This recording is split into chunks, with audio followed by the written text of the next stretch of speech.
16, Class 3A state runner-up. Coach, congratulations on a great season. Make any opening comments you want to make, and then we'll open up for questions. Well, first of all, I'd like to stand up and say we're number 25 for my great football team, okay? That's not funny, I know, but they are an outstanding team. Our hats are off to Piedmont. They did a great job. And I watched all the film we had of them, and everybody had trouble stopping them. I mean, and unfortunately, when we really needed to do it, we couldn't stop them. What I'm most proud, though, is our guys played, and they kept playing. Very, very proud of this team. In fact, I told them after the game I wouldn't trade this team for anybody. We're so proud to represent Mobile, Alabama, and be here tonight.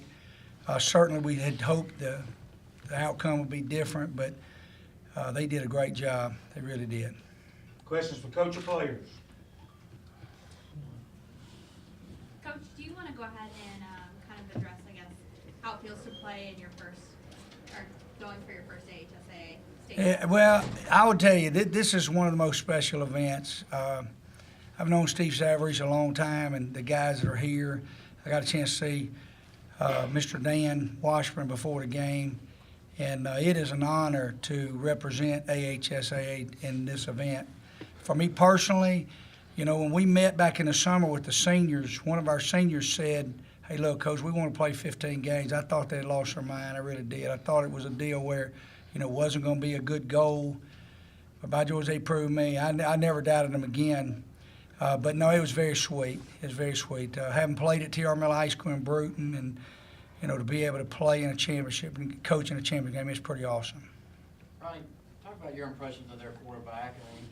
Well, I told Coach Smith before the game, I've been in evaluation a long time in college football. He's a phenomenal player. He's a winner. And the worst thing he did to us is, you know, our first hit wasn't where we got him down. We never got him down on the first hit. He always falls forward. I just hope there's a college here in our state that takes him. He's really a good player. I thought he was a difference in the game, obviously. I mean, them and that offensive line, they really do a phenomenal job of kind of wedging everything up, and you can't really get around to him. Questions for coach or players? Troy, Cam, maybe both of y'all can address this. Troy's going to go first. Obviously, this team has come a long way this year. You set that high goal. You achieved that high goal. What kind of legacy do you leave behind? And can you just speak to that, to the underclassmen as you move on? The way I live, I want to live by honor and legacy. I want to honor those who came before me and leave a legacy behind me. I want the underclassmen after us to come again, and hopefully when they come, they can win. Just stay strong and listen to Coach Cottrell and our coaching staff, and they're going to get us here again. Yeah, just same as Troy, you know. We left a legacy. It's not what we, as much as we wanted to do, you know.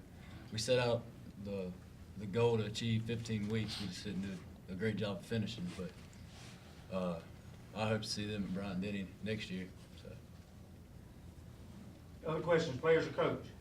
Troy, what was so difficult about their offense and their running game and stuff? Just the line, or what was your, there's a lot of offenses, what did you think? They had a really big and physical line. We just couldn't stop the run. The quarterback is really good. He's a great player, and they were really good in the trenches, and we just couldn't match up to it. Cam, do you have, is that 32 you have written on your arm? Yes, ma'am. What's that for? Will you talk about that? Yes, I have Laney Hearn. One of our defensive players, our outside linebacker, Ethan. His mom passed away about 3 weeks ago. Come close to 3 weeks, and she was a big part of my life, and I just want to do something to remember her and him. I know he's had a tough time, but he's getting us through. Ethan, can you talk about the sense of family that this team has provided for you in that time that you've been grieving? I don't think I'd have been able to go through it as easy as I did if they weren't here for me. They really what kept me going, and I knew they had my back, so I knew I was gonna get through it, and they supported me through everything that I did. So I thank the team for that. Other questions for coach or players? Eric, can you talk about the emotions after the game, maybe some of the words that were shared amongst players? I mean, they respected us like, you know what I'm saying, like we respected them. We knew that was a good team, and they was pretty respectful after the game, you know. And speaking of that, and talking to some of the team earlier in the week, you mentioned, Cam, I think you said, you know, came into this game maybe lacking a little respect from others. They didn't know a lot about you. Kind of coming in as an underdog, do you think you changed that perception? I think we did, to a certain extent, but not enough. Well, Cam, offensively, what did you think the struggles were? I mean, it didn't seem like you could get the running game going. Well, we had some miscommunications in the backfield. One key play, but I have to do a better job getting it out. But we just couldn't keep our drives alive, and their offense did a great job keeping ball away from us. And we need first downs to win a football game. The team that makes the least mistake wins, and I believe that's the case. Coach Cottrell, did you get a chance to talk with Coach Smith after the game? I did. Say anything to him? I did. I just congratulate him. You know, when you look at a program like Piedmont and what they've done, I mean, winning one is a lot, but winning back-to-back is certainly special. And I was teasing when I said 25. You know, you get a team that wins 25 games in a row, you got something very special. I think it starts with him as the head coach. I just congratulated him and wished him well.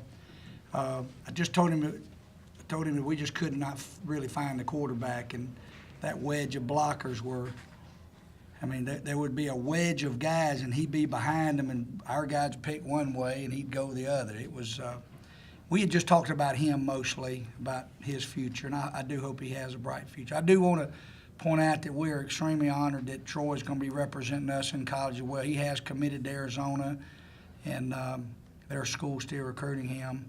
Our job now is to find a place for these guys to go to college. That's what I want to do with our senior players. And then we're going to get back in the weight room and try to get ready to get back in this place again next year.